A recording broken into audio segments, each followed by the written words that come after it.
Bertemu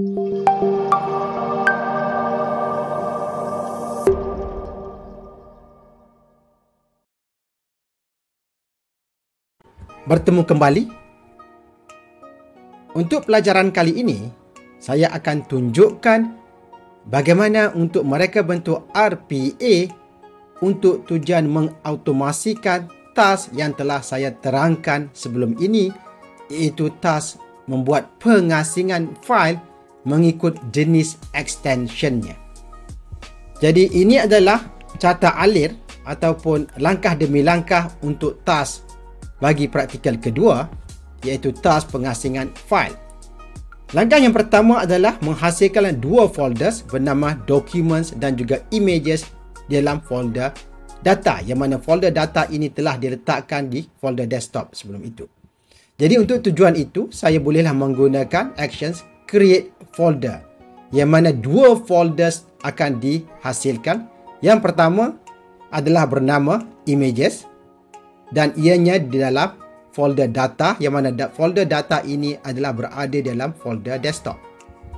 Dan yang kedua adalah folder bernama documents, yang mana ianya juga berada dalam folder data dan folder data ini juga berada dalam folder desktop. Ini adalah langkah yang pertama. Langkah yang kedua adalah check extensions bagi setiap file di dalam folder data. Jadi untuk itu, saya bolehlah menggunakan actions for each file in folder, yang juga di bawah kategori system activities, iaitu di bawah ini, for each file in folder, iaitu ini. Dan saya akan memeriksa ataupun RPA ini akan memeriksa setiap file tersebut for each current file, yang mana variable untuk setiap file yang berada dalam folder data akan disimpan dalam variable current file, dan folder yang kita akan cek adalah folder data, di mana data ini berada dalam folder desktop.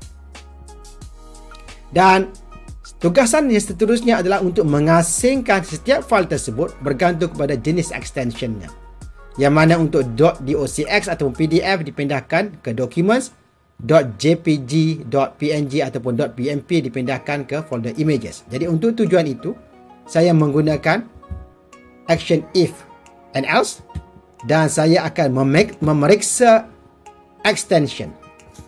Jadi bagaimanakah untuk memeriksa extension? Saya bolehlah klik di bahagian conditions dan tentukan conditionsnya. Untuk memilih extension bagi setiap file yang dicek, bolehlah klik plus di sini, current file, dan pilih extensions. Dan pilihlah condition equal to, memandangkan kita ingin memastikan bahawa extension itu bersamaan dengan jenis extension yang mana. Jadi saya perlu memilih .pdf. Dan yang kedua, ianya adalah or, sebab kedua-duanya perlu dimasukkan ke folder documents. Cara yang sama, saya juga perlu memasukkan .docx, memandangkan .docx dan .pdf perlu dipindahkan ke folder documents. Dan untuk kategori ini, untuk kategori documents, saya perlu pindahkan file-file ini ke folder document. Jadi untuk tujuan itu, saya bolehlah menggunakan action move file dan letaklah di dalam kategori ataupun ruangan then. Dan untuk memindah file, saya perlu nyatakan file mana yang saya ingin pindahkan, iaitu file di dalam folder desktop, di dalam folder data. Data ini berada dalam folder desktop, dan saya perlu memilihkan nama file tersebut dengan cara, sebagai contoh di sini, saya delete terlebih dahulu ini. Okay, dalam folder desktop, dalam folder data, saya ingin memilih file yang diperiksa. Saya bolehlah klik plus current file dan name dan klik save. Jadi dia akan memilih file tersebut dan akan memindahkannya ke folder bernama document seperti yang dapat dilihat di sini, yang mana nama file masih sama, cuma yang dipindahkan ke folder document daripada folder data. Ini adalah untuk langkah yang ketiga. Langkah yang keempat adalah untuk memeriksa file yang berextension .jpg, .png atau .png ataupun .bmp, ianya akan dipindahkan ke folder images. Jadi untuk tujuan itu, saya boleh meletakkan satu lagi action if yang mana conditionsnya adalah cara yang sama seperti sebelum ini, current file.extensions equal to, memandangkan terdapat 3 jenis extension yang saya perlu periksa. Jadi saya perlu nyatakan kesemuanya dalam all conditions, iaitu .jpeg, .png dan juga .bmp. Kesemuanya adalah equal to, yang mana setiap extension file tersebut adalah equal to .jpeg ataupun .png ataupun .bmp. Caranya sama seperti sebelum ini, pilihlah current file, pilihlah extensions. Dan untuk kesemua file ini, ianya akan dipindahkan daripada folder data seperti ini. Caranya sama seperti tadi, cuma untuk kali ini, file-file ini akan dipindahkan ke folder images. Yang mana folder images ini telah dihasilkan pada langkah yang pertama tadi. Jadi, itu saja kesemua actions yang perlu untuk menghasilkan RPA bagi mengautomasikan tugasan ini.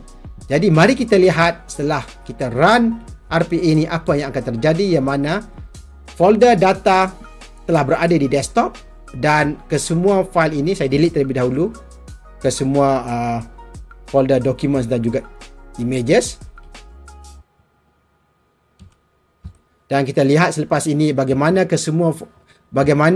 folder documents dan images akan dihasilkan, dan setiap file ini akan dipindahkan ke folder yang berkaitan. Saya klik run.